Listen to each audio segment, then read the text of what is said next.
कल मैंने आपको परमुटेशन के बारे में समझाया, आज मैं आपको कॉम्बिनेशन के बारे में समझाऊंगा, और दोनों सेम ही है, दोनों सेम ही है। कॉम्बिनेशन का मतलब होता है चयन करना।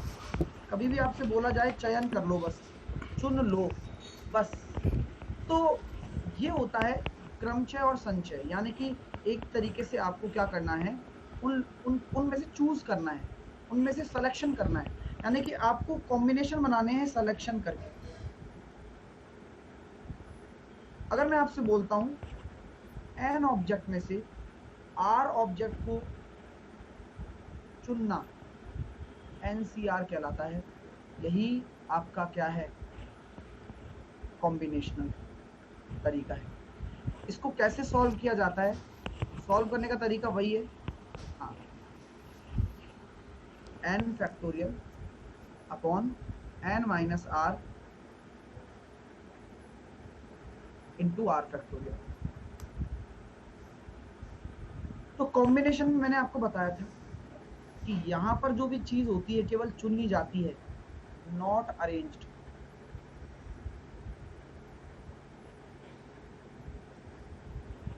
यानी कि व्यवस्थित नहीं होती है, व्यवस्थित नहीं होती। बात समझ में आ रही है क्या? यानी कि यहां पर आप कोई चीज चुनोगे ना तो वो व्यवस्थित नहीं होगा, एनसीआर कहलाएगा। और एनपीआर भी इसी का ही रूप है। आप कभी भी कहते हो कि सर 5 में से 3 को चुनना, सॉल्व करके बताओ। 5 में से अगर मैं किसी 3 चीज को चुन रहा हूं तो ऐसे कितने तरीके होंगे? 5 में से अगर मैं किसी 3 चीज को चुन रहा हूं तो कितने तरीके होंगे? तो आप कहोगे देखो सर 5 फैक्टोरियल अपॉन 5 में से 2 गया तो 5 में से 3 गया तो 2 फैक्टोरियल, ठीक है। और नीचे क्या आएगा? 3 फैक्टोरियल। क्यों? क्योंकि एनसीआर को सॉल्व करने का तरीका ये होता है। ये तो आपने क्या कहा, चुन लिया, ठीक है। यानी कि 5 फैक्टोरियल को क्या लिख देंगे, 5 इंटू 4, बाकी 3 फैक्टोरियल साइड में है। नीचे कितना है, 2 फैक्टोरियल इंटू 3 फैक्टोरियल। तो 3 फैक्टोरियल से 3 फैक्टोरियल कट गया, 5 के 20/2, 10 तरीके। यानी कि क्या है, आपसे मैं पूछता हूं कि आप कितने तरीके से इन्हें चुन सकते हैं, तो आपने ये कहा कि 10 तरीके से मैं चुन सकता हूं। 5 में से किसी भी चीज को यादृच्छिक रूप से मैं 10 तरह से उनको चुन सकता हूं, सिलेक्शन कर सकता हूं। सर फिर ये परमुटेशन क्या होता है? अब कंफ्यूजन दूर करता हूं आपका। कल कह रहे थे ना कि सर ये परमुटेशन क्या होता है? परमुटेशन वही है कि 5 में से किन्हीं चीज को चुनना, 5 में से किन्हीं 3 चीजों को चुनना और फिर उसको बाद में 3 फैक्टोरियल से अरेंज कर देना। तो 3 फैक्टोरियल से मैंने गुणा क्यों किया? क्योंकि मैंने अरेंज कर दिया। अरेंज करने पर क्या वही बन रहा है कि जो एनपीआर हमारा बनता है, n factorial upon n minus r. देखो जरा वही बन रहा है क्या? जब इसको सॉल्व करके लिखो तो क्या आ रहा है, 5 फैक्टोरियल, 5 माइनस 3 2 फैक्टोरियल, 3 फैक्टोरियल नीचे है और 3 फैक्टोरियल से मैंने अरेंज कर दिया। जी हाँ, वही बन रहा है। यानी कि अगर यहां पर हम 3 फैक्टोरियल से अरेंज कर देंगे तो कॉम्बिनेशन अपना परमुटेशन में कन्वर्ट हो जाएगा 5p3 में। क्लियर हो रहा है माय डियर? तो कॉन्सेप्ट क्लियर हो रहा है थोड़ा थोड़ा कि what is permutation, what is combination? कुछ भी नहीं है। कॉम्बिनेशन यानी कि अगर मैं इसको वेन डायग्राम के थ्रू समझाऊं तो बाहर परमुटेशन है और इसके अंदर कॉम्बिनेशन है। 3 फैक्टोरियल से मल्टीप्लाई क्यों? अरेंज करने के लिए। अरेंज किया है ना, अरेंज 3 फैक्टोरियल से अरेंज कर देंगे। तो अगर नॉट अरेंज वाली बात आ गई, तो नॉट अरेंज वाली बात आ जाती है, क्वेश्चन कहता है आपसे, तो आप कॉम्बिनेशन निकालो डायरेक्टली बस। अगर आपको केवल चुनना है, सिलेक्शन करना है, क्वेश्चन कैसे बोलेगा? सर लैंग्वेज क्या समझ में आएगी, लैंग्वेज कैसे समझेंगे? अगर कोई क्वेश्चन बोलता है कि आप इतने में से चुन लीजिए, तो क्या करोगे? कॉम्बिनेशन, ठीक है। और ये पूछा जाए कि कितने तरीकों से व्यवस्थित किया जा सकता है या कितने तरीके से अरेंज किया जा सकता है, तो परम्यूटेशन लगेगा। ये पहचान है, हम क्वेश्चन करेंगे तो सब समझ में आएगा, ठीक है। अभी हम बहुत सारी चीजें सीखने वाले, टेंशन ना लो। अब इनके क्या अलग अलग रूप होते हैं, ठीक है। अगर मैं आपसे कह देता हूं इंपोर्टेंट पॉइंट, एन को हमेशा क्या कहा जाता है, एन फैक्टोरियल कहा जाता है। लिख लो ये पॉइंट होते हैं, बड़े काम के पॉइंट हैं। एन को हमेशा एन फैक्टोरियल कहा जाता है। दूसरा पॉइंट अगर मैं लिखूंगा, जीरो फैक्टोरियल को हमेशा वन कहा जाता है। यानी कि अगर नीचे का भी जीरो फैक्टोरियल आ जाए ना तो कभी घबराइएगा नहीं, zero factorial is always one. ठीक है, ये पहला पॉइंट, ये दूसरा पॉइंट। तीसरा पॉइंट क्या है, तीसरा पॉइंट है एन पी जीरो, यानी कि एक। एन पी जीरो हमेशा क्या कहलाता है, एक। और एन सी एन यानी कि एन में से किसी एन वस्तुओं का चयन, ये हमेशा एक कहलाएगा। अब आप देखो एक चीज देखो, जब आप एन में से किसी एन वस्तुओं को परमुटेट कर रहे हो, यानी कि क्रम में जमा रहे हो, तो आप एन सी एन तो एक फैक्टर एक होगा और एन फैक्टोरियल से आप अरेंज कर रहे हो। आ रही है बात समझ में, ये चीज क्लियर हो रही है। जैसे कभी कभार मैं आपका नाम लिख देता हूं, जैसे मैंने अपना नाम लिख दिया साहिल। अब इस साहिल को मैं कितने तरीके से अरेंज कर सकता हूं, 1 2 3 4 5 5 फैक्टोरियल से। तो मेरा कहने का मतलब है सर 5 तरीके से 5 परमुटेट कर सकते हो। 5p5 भी कह सकता हूं इसको मैं, लेकिन हालांकि हम बताते हैं ऐसे हैं जिससे कि बच्चा कंफ्यूज ना हो। 5p5 ही है ये, बताया देखो।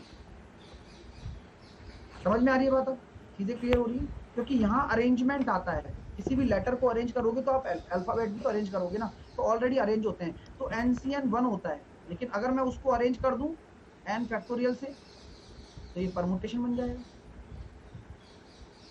चलो, इसलिए यहाँ एनसीएन बराबर एक होता है और पी एन पी एन बराबर अपना एन फैक्टोरियल होता है। क्लियर है, चलिए। और अगला पॉइंट और लास्ट पॉइंट है एन सी जीरो, ये वन होता है, ये दोनों में वन होता है। एन सी जीरो क्या होता है, वन होता है। तो जीरो फैक्टोरियल एक कैसे होता है, ये होता ही है, कैसे नहीं, ये होता ही है डियर, है ना, गलत नहीं है। आप सोच रहे हो जीरो होता होगा, है ना, होता ही है। ठीक है ना ज्योति, जैसे कि मैंने आपसे कह दिया कि आपके सामने मैंने, हाँ सर मैं अभी न्यू सब्सक्रिप्शन लिया हूँ। हाँ तो स्टार्टिंग से देखो संतोष, स्टार्टिंग से देखना स्टार्ट करो, सब समझ में आ जाएगा, है ना।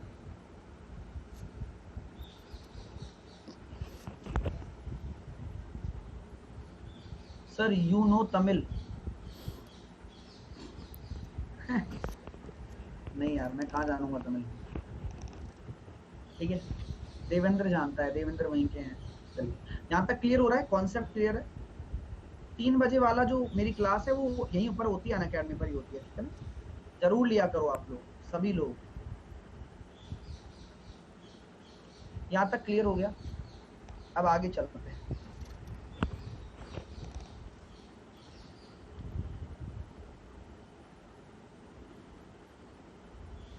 अब आगे देखिए, मैं आपसे पूछने आता हूँ और मैं आपसे, हाँ आपसे कंसेप्ट डिस्कस करना चाह रहा हूँ कि भाई मान के चलिएगा, ठीक है, मान के चलिए कि कोई, आपने क्वेश्चन पढ़े होंगे, मैं क्वेश्चन एक बार देख लेता हूँ किस तरह का क्वेश्चन, मैं आपको लाइन वाइज दिखा दूंगा फिर, है ना, मोशन से।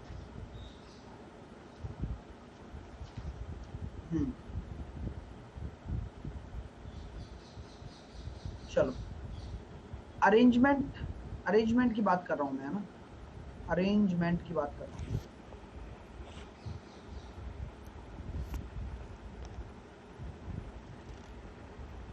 अगर मैं आपसे कह देता हूँ कि कोई व्यक्ति है, एक सर्कल में बैठ रहे हैं, होता है ना कि एक मीटिंग करते हैं, एक गोल मेज में बैठे हैं। मान के चलो आपके इस गोल मेज में n पर्सन्स बैठे हैं।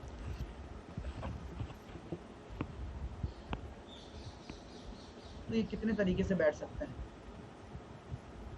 n वस्तुओं को अगर रखा जाए गोल मेज में या n पर्सन्स को रखा जाए, तो हमेशा ध्यान रखना कि जो इनके तरीके होते हैं वो होते हैं n-1 फैक्टोरियल से इनको हम अरेंज कर सकते हैं।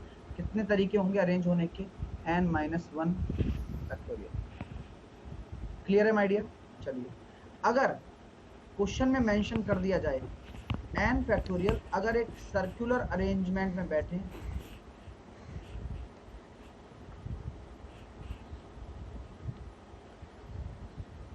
हुए हैं यहाँ पर लोग बैठे हुए हैं मान लो,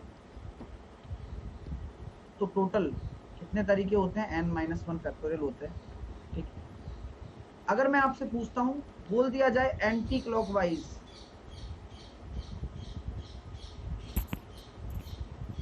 या फिर क्लॉकवाइज बैठे हों, ऐसे मेंशन कर दिया जाए कि भाई एंटी क्लॉकवाइज और क्लॉकवाइज बैठे हैं, तो क्या होता है बताइए, तो क्या होता है? तो क्या हम ये कह सकते हैं my dear student, anti clockwise और क्लॉकवाइज बैठे हैं तो जो ये टोटल अरेंजमेंट होते हैं इनका आधा कर दिया जाता है। तो एंटी क्लॉकवाइज और क्लॉकवाइज बैठने के लिए टोटल अरेंजमेंट का आधा कर दिया जाता है। चीजें क्लियर हैं, समझ में आ रही है यहाँ तक आपको? ठीक है। इसी तरीके से क्वेश्चन इस पे क्या बनता है कि अगर फूलों की मालाएं बनानी हो,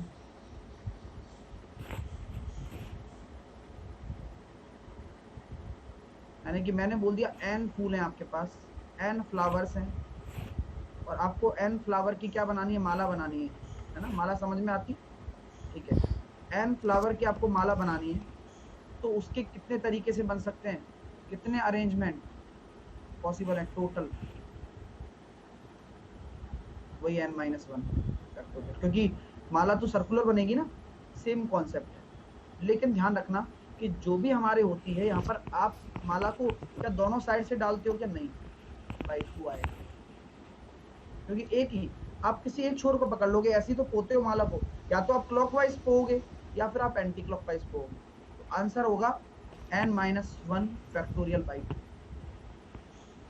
-1 क्यों होता है, सबका डाउट है, सभी स्टूडेंट का डाउट है।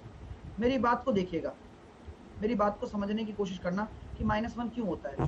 मान के चलो ये एक सर्कुलर अरेंजमेंट है, 5 लोगों को मैं बैठा रहा हूँ। कितने लोगों को मैं बैठा रहा हूँ? 5 पर्सन्स को। आप समझना इस बात को, है ना? एक बैठ गया,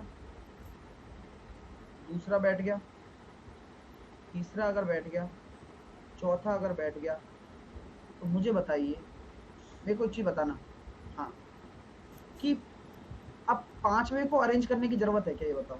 जब हम 4 को अरेंज कर लेंगे तो 5वां तो स्वतः तौर पर यहीं पर बैठेगा और कोई उसके पास स्पेस ही नहीं है। इसलिए हम क्या करते हैं, इसको फालतू में अरेंज क्यों करें? हम क्या करते हैं, जितने भी पर्सन होते हैं उनमें से -1 करके अरेंज कर लेते हैं।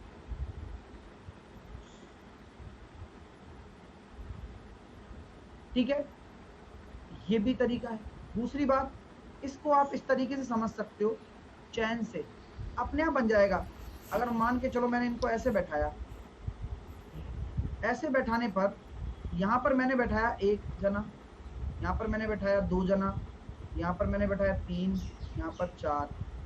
अब जो 5वां आएगा, यह जब गोल बनेगा तो मेजरली इन दोनों को जोड़ने के लिए काम आएगा, यानी कि वह खुद को काउंट नहीं करेगा, वो इन दोनों को जोड़ने के काम आएगा। यानी कि अरेंजमेंट के लिए हमने केवल 4 को लिया, केवल हमने अरेंजमेंट के लिए 4 को लिया। इस तरह से भी आप इसको समझ सकते हो।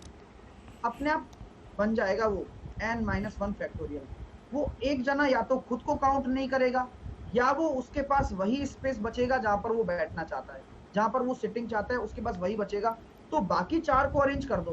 भाई हम यही तो कहते हैं। आज मान के चलिए आपके किसी भी प्रोग्राम हो रहा है, और प्रोग्राम में ऐसे गोल मेज पर आदमी बैठे होंगे। अब गोल मेज पर आपके पास कितनी जगह है? 1 2 3 4 5 6 7 जगह हैं। मैंने कहा जाओ भाई, रवि यहाँ बैठ गया, देवेंद्र यहाँ बैठ गया, संतोष यहाँ बैठ गया, ठीक है, पाखी यहाँ बैठ गई, विजय यहाँ बैठ गया, पंकज यहाँ बैठ गया। अब मान के चलो उमाकांत घूम रहा है। अब मैं कहूंगा उमाकांत कहाँ जाके बैठेगा भाई? उमाकांत ने कहा जब 6 जने बैठ ही गए हैं तो उसके पास तो सिर्फ यही बचा, उसको अरेंज करने की क्या जरूरत है? तो यहाँ पर क्या है कि आप इस तरीके से समझिए कि जब यहाँ पर 7 लोग है ना, तो 6 की अगर सिटिंग हो जाएगी तो एक 7वें को अरेंज करने की कोई आवश्यकता नहीं है, जो जगह खाली है वहीं जाकर बैठेगा। ठीक है, चलिए, तो ये आपका कॉन्सेप्ट है, इसलिए n-1 आता है। अब क्या होता है, जब हम रैंडमली बैठ रहे हैं तो आप कहीं से भी बैठ सकते हो ना। हो सकता है आप यहाँ से भी बैठना स्टार्ट करो, हो सकता है आप यहाँ से भी बैठना स्टार्ट करो, ठीक है। तो इसमें भी एक तरीका है कि अगर आप कहीं से भी बैठ रहे हो तो आंसर आएगा n-1 फैक्टोरियल।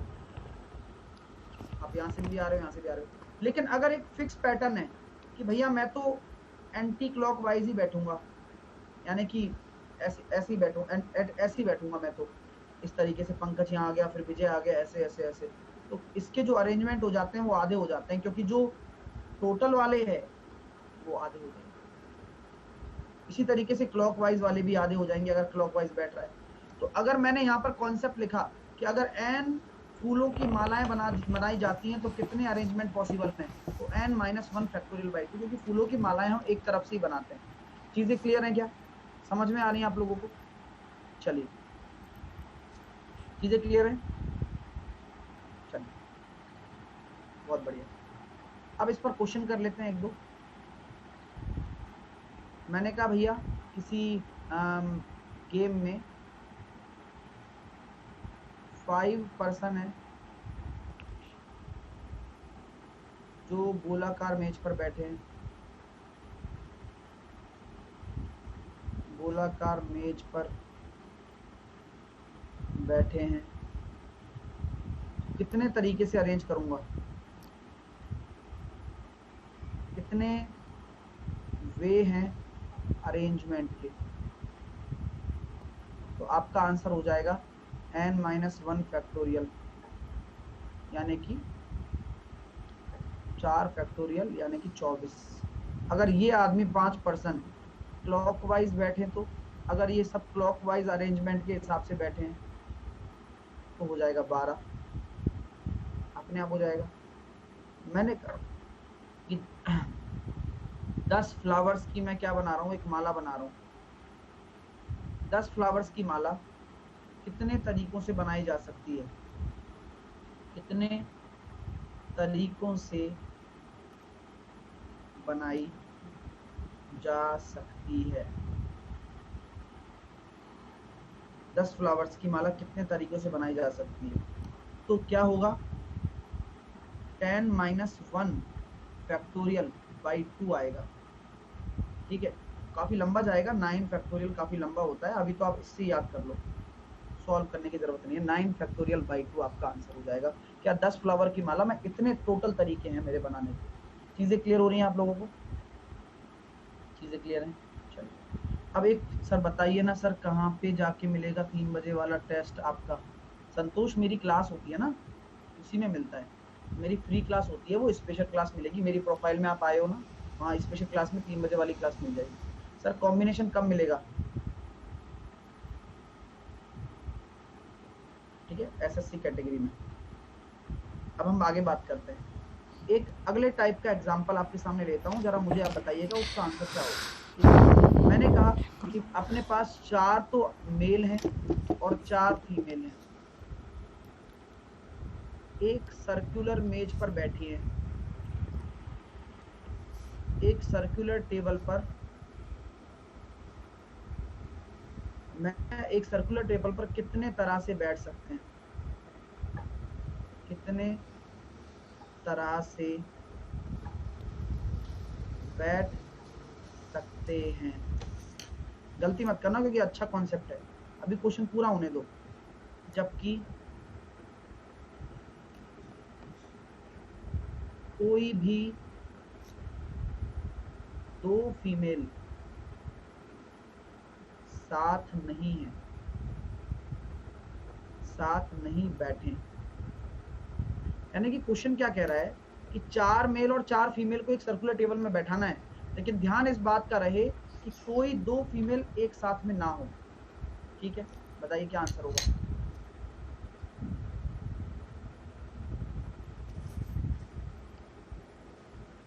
अरे नरेंद्र, आप लेट आए थे शायद, है ना, मैंने ये लिखाया हुआ है ना, फॉर्मूला लिखाया हुआ है, ठीक है, और 3 बार एक्सप्लेन कर चुका हूँ, 3 बार एक्सप्लेन कर चुका हूँ। उस टाइम कहाँ थे बताओ पहले। आई एम फ्रॉम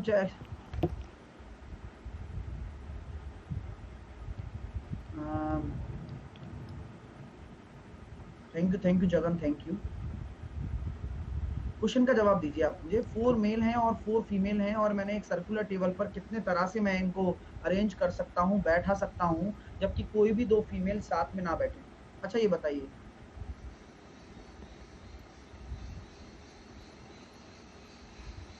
सबसे पहले बताओ तो बैठा कहाँ बैठाऊंगा? ये मैंने एक औरत यहाँ बैठा दी, ये मैंने एक औरत यहाँ बैठा दी। अब ये बताओ 4 औरतों को अरेंज होने के कितने तरीके हैं? अगर मैं 4 औरतों को अगर अरेंज करना चाहूँ तो मैं कितने तरीके से करूंगा? ये 4 फीमेल हैं, पहले मैंने 4 औरतों को अरेंज किया, विमेन को अरेंज किया n-1 फैक्टोरियल से 3 फैक्टोरियल। ये मैंने क्या किया है? फीमेल्स को अरेंज किया है इतने तरीके से, फीमेल अरेंजमेंट। कितने तरीके हैं? 3 factorial is the number of ways to arrange female. यहां तक कोई दिक्कत है क्या आपको? अब क्वेश्चन में एक कंडीशन दे रखी है कि कोई भी 2 फीमेल एक साथ ना हो, है ना, यानी कि 2 फीमेल नॉट सिटिंग टुगेदर, यानी कि कोई भी 2 फीमेल एक साथ ना हो।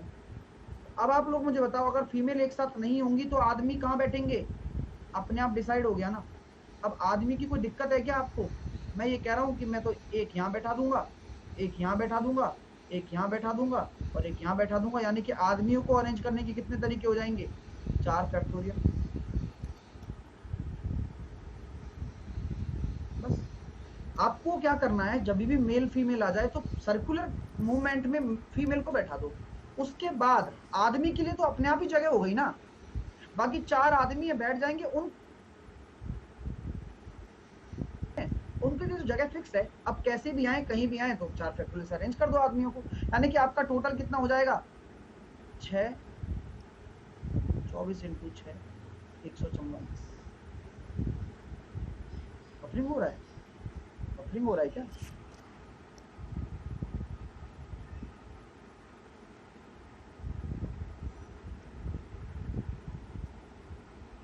नहीं हो रहा, हुआ था, कभी कभी होता है। चलो मैं एक बार रिफ्रेश कर लेता हूँ।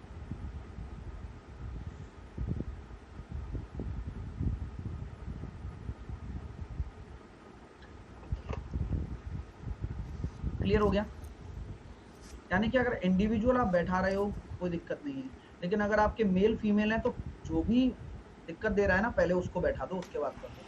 सर 3 फैक्टोरियल प्लस 3 फैक्टोरियल क्यों नहीं? क्यों नहीं का क्या होता है भाई?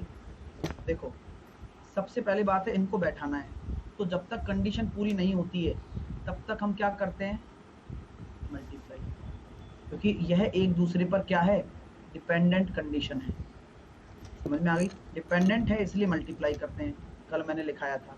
इंडिपेंडेंट अगर होती तो हम मल्टीप्लाई नहीं करते, ऐड करते, पहली बात तो। अब आप मुझे बताओ, जब मैंने लड़कियों को बैठा दिया, यानी कि फीमेल्स को मैंने बैठा दिया है सर्कुलर में, अब आदमी आए, बोले हमें कहाँ बैठना है? बोले यार कोई भी फीमेल साथ में नहीं बैठेंगी। तो आदमी कहेगा भाई कहीं भी जाके बैठ जाओ, लेकिन लड़कियों के बीच में बैठ जाओ, कहीं भी जाकर बैठ जाओ, लड़कियों के बीच में बैठ जाओ। लेकिन क्योंकि सर्कुलर टेबल में बैठना जरूरी है, तो हमने फीमेल को अरेंज कर लिया ना। बात सही। आप उल्टा भी कर सकते हो, आप मेल को अरेंज कर लो और फीमेल को बैठा दो, यही बात आ जाएगी। देखिए क्लियर है? चलिए आगे चलते हैं। अब अगले कॉन्सेप्ट की तरफ चलते हैं, और अगला कॉन्सेप्ट बड़ा प्यारा है। हाँ, वो वाला कॉन्सेप्ट ले लेता हूँ यार, ना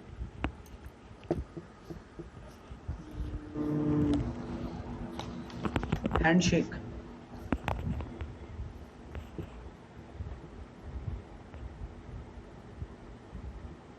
नंबर ऑफ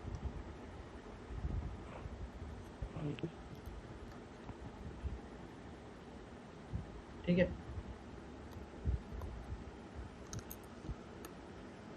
कितने तरीके से हाथ मिला सकते हो?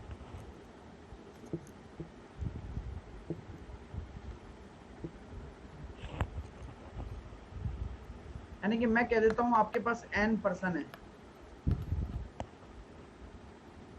आपके पास क्या है, n पर्सन है, तो आप कितने तरीके से हाथ मिला सकते हो? मेरी वॉइस आ रही है क्या?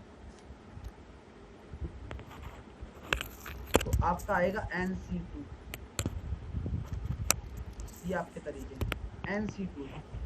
अगर आपसे बोले गले मिलना है, गले, कितने तरीके से आप गले मिल सकते हो? गले मिलने वाले के कितने तरीके हो जाएंगे?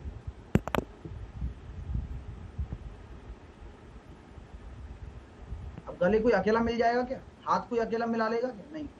सब पार्टी में अगर n लोग हैं, n पर्सन्स हैं, अगर वो आपस में अगर हाथ मिलाते हैं, कितने तरीके होंगे? NC2। गले मिलने के कितने तरीके होंगे? NC2। ठीक है, डायरेक्टली। यानी कि अगर मैं आपसे बोल देता हूं कि अगर पार्टी में 15 लोग हैं, 15 पर्सन्स हैं,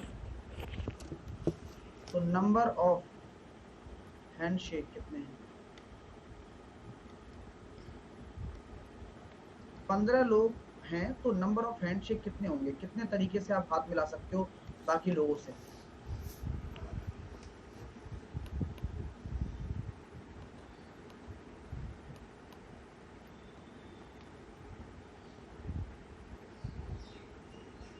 ठीक है, अगर वे एक दूसरे से आपस में हाथ मिला रहे हैं, ऐसे नहीं 5 लोग एक साथ आ रहे हैं, ऐसा नहीं है ना, एक दूसरे से, तो क्या कहोगे आप? सर 15 पर्सन हैं, तो नंबर ऑफ हैंडशेक कितना हो जाएगा? 15C2। सॉल्व करने का क्या तरीका बताया था?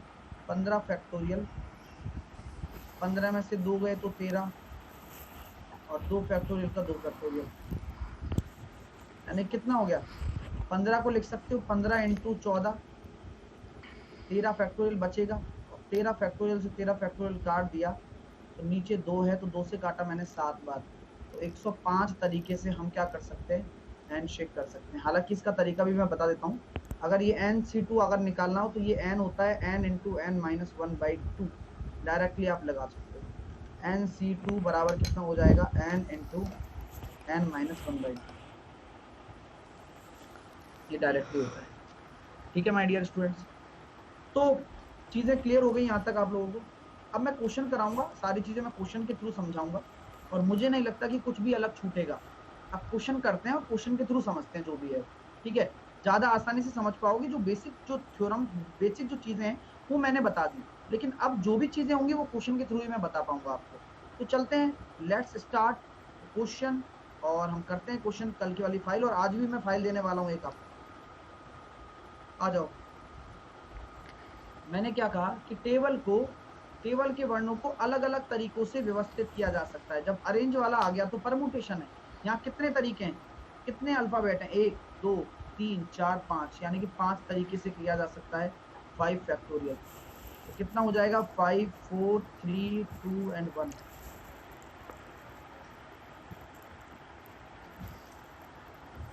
नेक्स्ट, मैथमेटिक्स के वर्णों को कितने अलग अलग तरीकों से व्यवस्थित किया जा सकता है? ऑप्शन के हिसाब से करना है। मैथमेटिक्स में कितने अल्फाबेट हैं? 1 2 3 4 5 6 7 8 9 10 11। सर 11 फैक्टोरियल तो ये आ गया। अब ध्यान रखना एक बात को, जब भी कोई रिपीटिंग होता है, रिपीटिंग कौन सा है? सर m आ रहा है 1 बार 2 बार, 2 बार तो m आ रहा है 2 फैक्टोरियल। फिर a आ रहा है कितनी बार? 2 बार, 2 फैक्टोरियल। और कुछ आ रहा है क्या? t आ रहा है 2 बार, और बस। तो यहाँ पर आएगा 11 फैक्टोरियल अपॉन 8। जो भी रिपीट हो रहे हो ना, जैसे m 2 बार आ गया तो 2 फैक्टोरियल का डिवाइड कर दो, तो 11 फैक्टोरियल अपॉन 8, यानी कि ऑप्शन नंबर टी।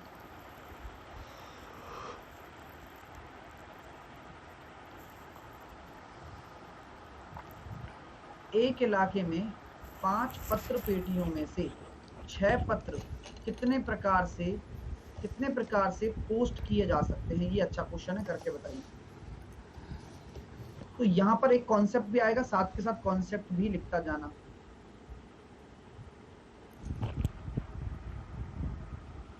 आप लोग मुझे बताइए, एक चीज पूछना चाहूंगा आपसे कि 5 पत्र पेटियां हैं, 1 2 3 4 5। अब ये बताओ मैं 6 पत्र कितने प्रकार से पोस्ट किए जा सकते हैं? क्या कोई रेस्ट्रिक्शन है? क्या कोई रेस्ट्रिक्शन है? मैं इस वाले में भी 5 पत्र, मतलब 5 पत्र पेटियां हैं, तो यहाँ मैं कह सकता हूँ इस वाले में भी 5 पत्र पेटियों में से 6 पत्र कितने प्रकार से पोस्ट किए जा सकते हैं? 6 लेटर बी पोस्टर। तो नंबर ऑफ पेटियां कितनी है? 5, और आपको 6 लेटर पोस्ट करने हैं। तो यहाँ कितना हो जाएगा? 5 तरीके, 5 तरीके, 5 तरीके। अब 6 की पावर 5 होगा, 5 की पावर 6 होगा? पांचों में 6 तरीके से।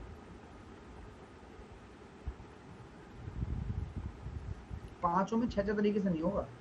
बात को सुनो पहले और समझो आराम से।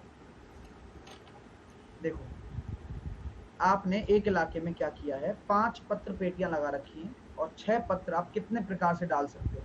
आपकी मर्जी हो कि आप पांचों में डाल रहे हो, ठीक है? तो कुल मिलाकर आपका क्या होगा? 6p5, ये कहना चाह रहे हो ना?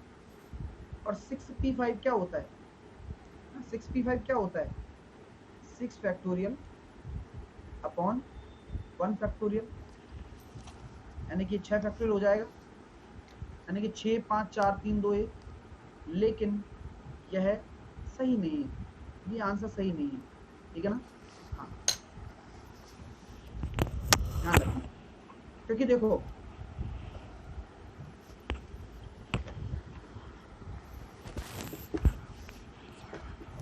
आप एक कॉइन उछालते हो,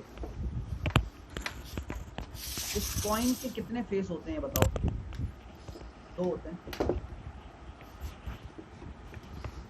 आपसे बोला जाता है अगर मैं 2 कॉइन उछालूंगा तो नंबर ऑफ अरेंजमेंट कितने हो जाएंगे? तो आप कहते हो 2 की पावर 2। मैं अगर 3 कॉइन उछालूंगा तो कितने हो जाएंगे? 2 की पावर 3। यानी कि सबसे पहली बात है, अगर हम कोई चीज के टोटल तरीके निकालना चाहते हैं और वह समान चीजें हैं, यानी कि उनके फेस बराबर है। मैंने कहा कि 6 पत्र हैं मेरे पास और 5 पत्र पेटियां हैं, ठीक है? आपने डाइस का भी देखा होगा, डाइस में कितने फेस होते हैं? एक डाइस लोगे तो आप 6 तरीके से आप वहां पर कर सकते हो, ठीक है ना? दूसरा डाइस लोगे तो मैंने कहा टोटल कितने तरीके हो जाएंगे? इसमें 6 तरीके से और इसमें 6 तरीके से, यानी कि 6 × 6, ठीक है? तो सेम काम यहाँ है कि पावर लेना है आपको। अब ये देखिएगा 5 पत्र पेटियों में 6 पत्र कितने प्रकार से पोस्ट किए जा सकते हैं? तो आंसर क्या आएगा बताओ? 6 की पावर 5 आएगा या 5 की पावर 6 आएगा?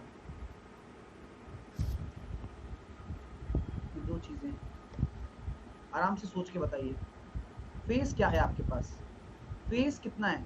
यानी कि मेरे पास 5 पत्र पेटियां हैं, है ना? तो 5⁻6 मेरे पास आएगा, ठीक है? चलिए नेक्स्ट। अच्छा क्वेश्चन है, जल्दी से करके बताइए।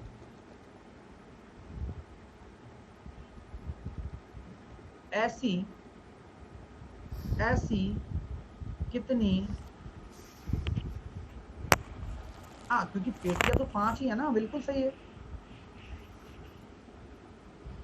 चलिए, तो क्या हम ये कह सकते हैं कि ऐसी कितनी त्रिअंकीय संख्याएं हैं जिनमें प्रत्येक अंक विषम हो लेकिन पुनरावर्ती ना हो?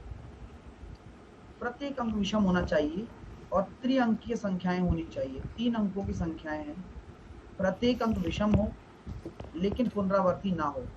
अगर रिपीटेशन अलाउड नहीं है तो ये बताइए कितने डिजिट पॉसिबल हैं? 0 1 2 3 4 5 6 7 8 और 9। अब अगर मुझे और नंबर बनाना है तो यहाँ क्या होगा सकता है? यहाँ कितनी पॉसिबिलिटी, क्या क्या आ सकता है यहाँ पर? अगर भाई और नंबर के लिए अगर हम बात करते हैं तो और नंबर के लिए देखो यहाँ 1 आ सकता है, यहाँ 3 आ सकता है, यहाँ 5 आ सकता है, यहाँ 7 आ सकता है, या 9 आ सकता है, यानी कि देयर इज 5 पॉसिबिलिटीज। ठीक है, 3 अंकों की संख्या बनानी है, तो यहाँ पर कितनी पॉसिबिलिटी है अपने सामने? 5 पॉसिबिलिटीज है। ठीक है, और ऐसी त्रिअंक संख्या हो जिनमें प्रत्येक अंक विषम हो, और हर अंक विषम होना चाहिए। तो अगर हर अंक विषम होगा और रिपीटेशन अलाउड नहीं है, तो आप लोग मुझे बताइए, अगर यहाँ पर आप 5 रख सकते हो, तो यहाँ पर कितने रखने होंगे आपको? 4, क्योंकि जो यहाँ रखोगे वो यहाँ तो ले नहीं सकते ना, अब कोई भी हो। लेकिन यहाँ जो 5 पॉसिबिलिटी थी, यहाँ पर घट गई, 1 हो गई, क्योंकि यहाँ पे आपने एक कुछ रखा होगा तो वो यहाँ नहीं रखना, तो यहाँ आप 4 तरीके से रख सकते हो। अब आप यहाँ 2 विषम संख्याएं रख चुके हो, 5 में से 2 गायब, यानी कि 3 तरीके से अब आप यहाँ रख सकते हो, चाहे कोई भी 3 हो, मुझे नहीं पता। अब बताइए, इनके बीच में प्लस आएगा या मल्टीप्लाई आएगा? सर ये एक ही शर्त है, और तीनों आपस में एक दूसरे पे डिपेंडेंट हैं, तो यहाँ पर प्लस नहीं आएगा, यहाँ पर मल्टीप्लाई आएगा, यानी कि टोटल कितने तरीके हो गए? 60। नेक्स्ट, क्लियर हो गया ना? क्योंकि यहाँ सर एक में 6 तरह रहा तो 6 6 6 होगा ना। पेटियां हमारे पास 5 हैं, 5 हमारे पास पत्र की पेटियां हैं। ठीक है, तो अगर मैं 6 पत्र कैसे डाल, 5 मेरे पास पत्र की पेटियां हैं, मैं अगर एक एक डालूंगा तो मैं 5 की पावर 6 डाल सकता हूँ। ठीक है, रिपीटेशन होता तो क्या आता है इसका आंसर? रिपीटेशन होता तो क्या आंसर आता, बताओ? 5 5 और 5। व्हेन रिपीटेशन इज अलाउड, मैं 5 विषम संख्या यहाँ रख सकता था, 125, जब रिपीटेशन अलाउड होता।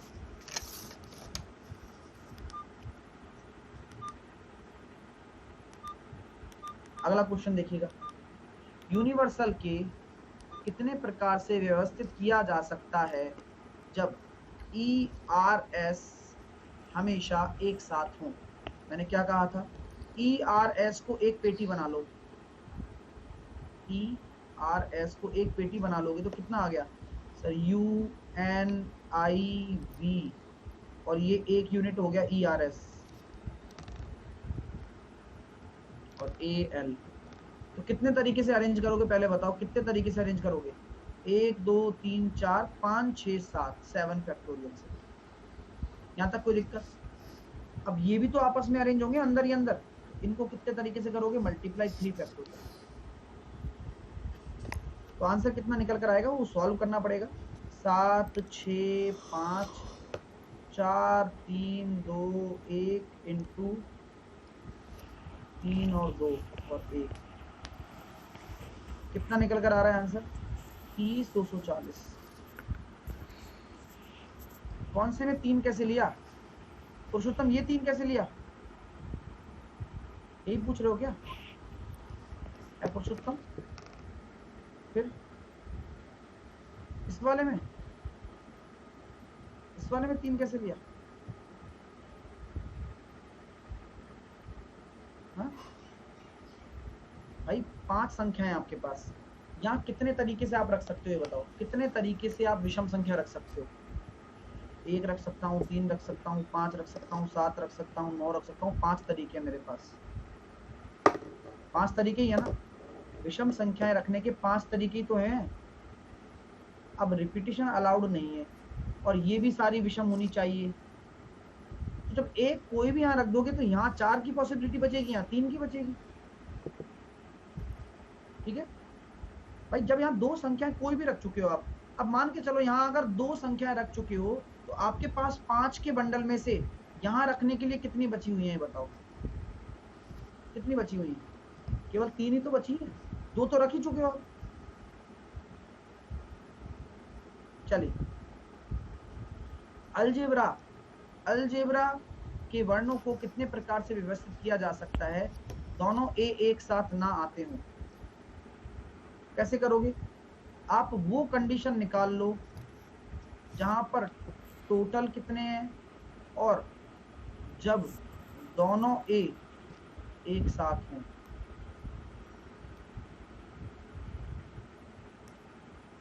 और टोटल में से जब दोनों ए एक साथ है तो माइनस कर दो। क्लियर हो रहा है क्या कॉन्सेप्ट क्लियर हो रहा है?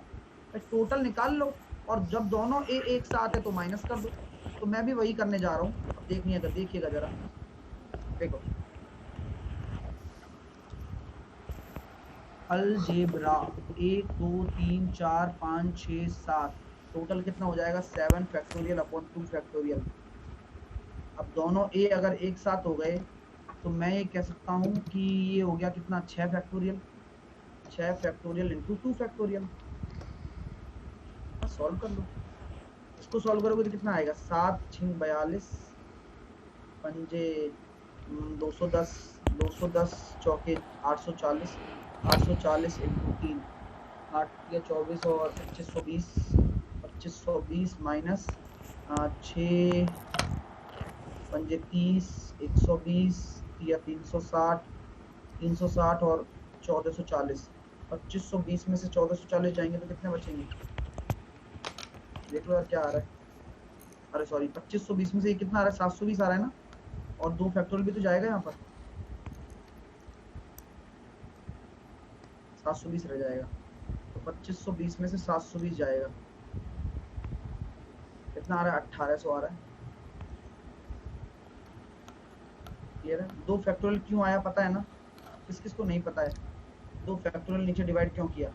सर 2 फैक्टोरियल से डिवाइड किया ना मैंने, पता है ना, क्योंकि ए 2 बार रिपीट हो रहा था ना, क्योंकि ए 2 बार आ रहा है। चलिए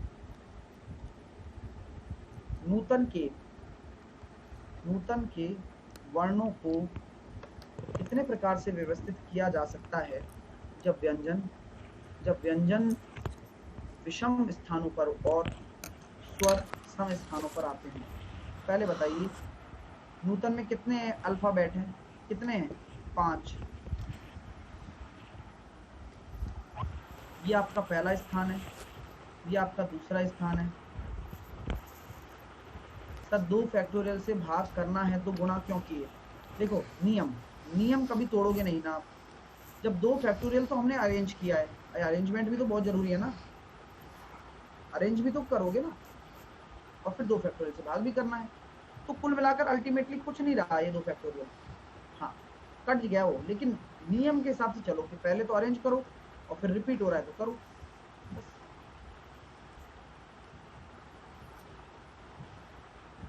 first place, second place, third place, fourth place, fifth place. 4 बता दो सर। डोरेमोन कौन सा 4? 4 क्यों सर? 2 होगा ना।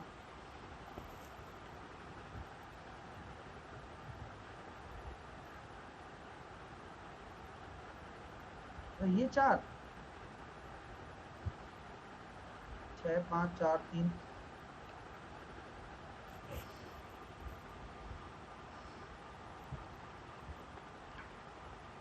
डोरेमोन भाई इसका 2 भी तो है और इसका 2 है, तो मैंने डायरेक्टली 4 लिख दिया, कोई गलती थोड़ी ना कर दी भाई। 6 5 4 3 2 2 आएगा, इसके साथ में तो आएगा, और 2 फैक्टोरियल पहले से ही था।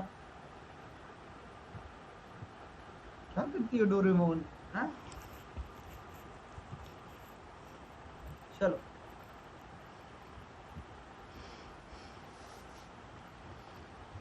अब देखो नूतन के वर्णों को कितने प्रकार से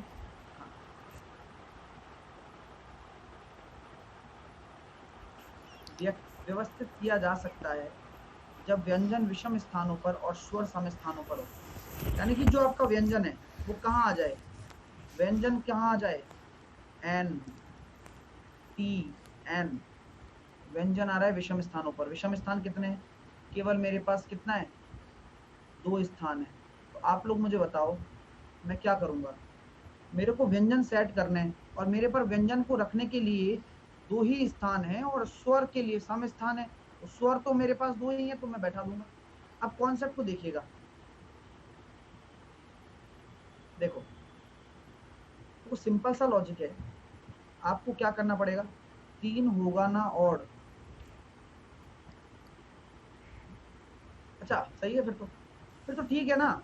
फिर यहाँ पर ऑड बैठा दो, यहाँ पर बैठा दो, यहाँ पर बैठा दो, तो 3 फैक्टोरियल से इनको अरेंज कर दो और बचे हुए 2 फैक्टोरियल पर वॉवल बैठा दो, बस हो गया काम, 6 आ जाएगा। और 3 दूनी 6 दूनी 12 आ जाएगा। 12 ही आ रहा है क्या?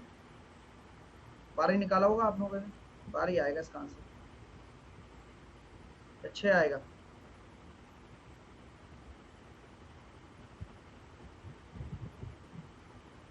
दो फैक्टर भी तो करोगे, एंड 2 टाइम है। छोटी छोटी गलतियां ना करा करो यार। दो फैक्टोरियल भी तो करोगे, 6 आएगा 6। नहीं आई बात समझ में? बोलो किस किस को नहीं आई? नहीं आई?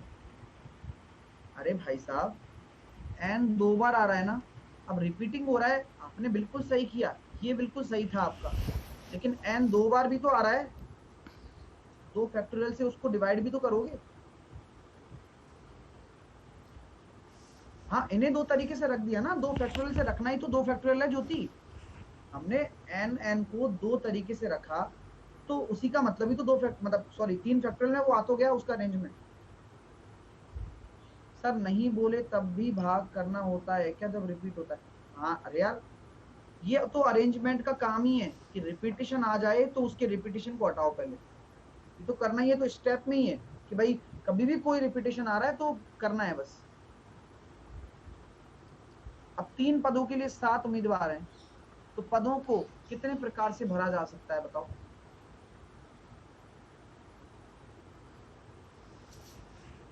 अब मेरे पास 3 पद हैं और 7 उम्मीदवार हैं,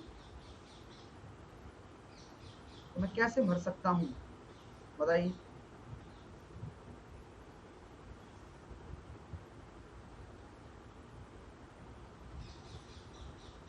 सूरज तुम पहले नहीं आए थे क्या? कल भी मैंने समझाया था ना सूरज। ठीक है, तो कैसे करेंगे बताओ? 3 पद हैं, 7 उम्मीदवार बैठे हैं उसके ऊपर, 3 की पावर 7।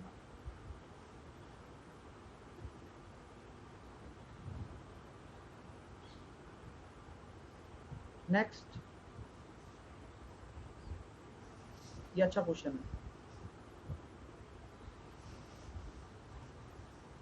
जब पुनरावृत्ति मान्य हो, यानी कि रिपीटिशन अलाउड है, 0, 2, 3, 5, 7 का उपयोग करके कितनी त्रिअंकीय संख्याएं बनाई जा सकती हैं बताओ? कितनी 3 अंकों की संख्या बनेंगी? अच्छा ये बताओ, यहां पर आप कितने तरीके से रख सकते हो? 1, 2, 3, 4, 5, पांचों अंक रखे जा सकते हैं, बढ़िया। रिपीटिशन अलाउड है तो यहाँ भी 5 रखे जा सकते हैं, लेकिन यहाँ कितने रखे जा सकते हैं? केवल 4। बोले क्यों सर? क्योंकि 0 रखने पर 2 अंकीय संख्या रह जाएगी, हमें तो 3 अंकीय चाहिए ना। तो यहाँ पर क्या रखोगे आप? 4 रख दोगे। चीजें क्लियर हो रही हैं, समझ में आ रही है? 0 है ना इसलिए। 5 से कितना आ गया? आपस में गुणा करना होता है, तो 25 चौके 100।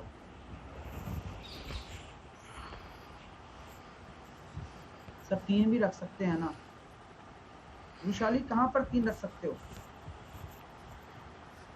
अरे यार फिर याद करो कितने तरह से।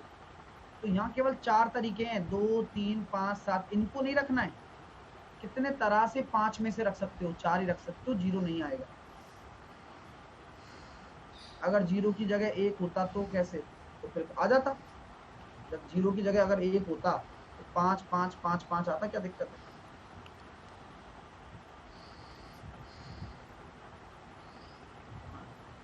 अच्छा ये बताइए, कॉलम ए में 6 कलम 6 वस्तुएं हैं, और कॉलम बी में, कॉलम ए में 6, कॉलम बी में मतलब 6 हैं। एक विद्यार्थी को कॉलम ए की प्रत्येक वस्तु को कॉलम बी की प्रत्येक वस्तु से मिलाने के लिए कहा जाता है, तो प्रश्न में कितने संभावित उत्तर होंगे, सही या गलत?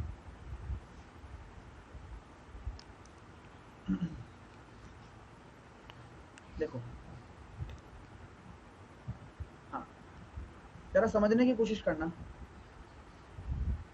कॉलम वस्तु ए में 6 हैं, बी में 6 हैं। अब एक विद्यार्थी को कॉलम ए की प्रत्येक वस्तु को कॉलम बी की वस्तुओं में मिलाने के लिए कहा गया। 5 5 5 क्यों नहीं रखा?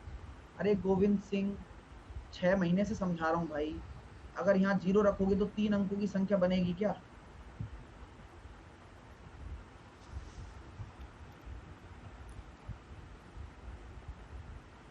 तो 0 नहीं आएगा तो रखने की संभावना 4 ही होगी बस। ठीक है, तो 6 कलम है और 6 वस्तुएं, तो ए प्रत्येक वस्तु को बी में रखने की क्या होगा?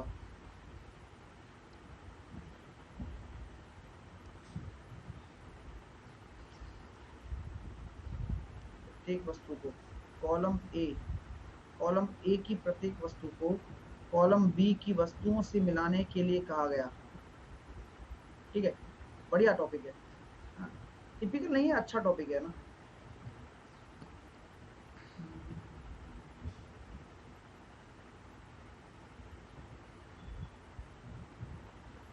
इसमें हमें देखना है कि भाई वस्तुएं किस तरह से हैं। अगर मान के चलो मैंने 6 रख दी, तो दूसरे में 5 रखूंगा, तीसरे में 4, 3, 2, 1 ऐसे रखूं तो क्या चक्कर है बताओ? ऐसे होगा नहीं होगा? देखना पड़ेगा कि यार इसमें इंडिपेंडेंट है या डिपेंडेंट है, क्योंकि कॉलम अलग अलग है ना दोनों। चलो इसको देख के बताएंगे, वैसे भी टाइम हो गया, कल बताएंगे इसका ना। ये क्वेश्चन हम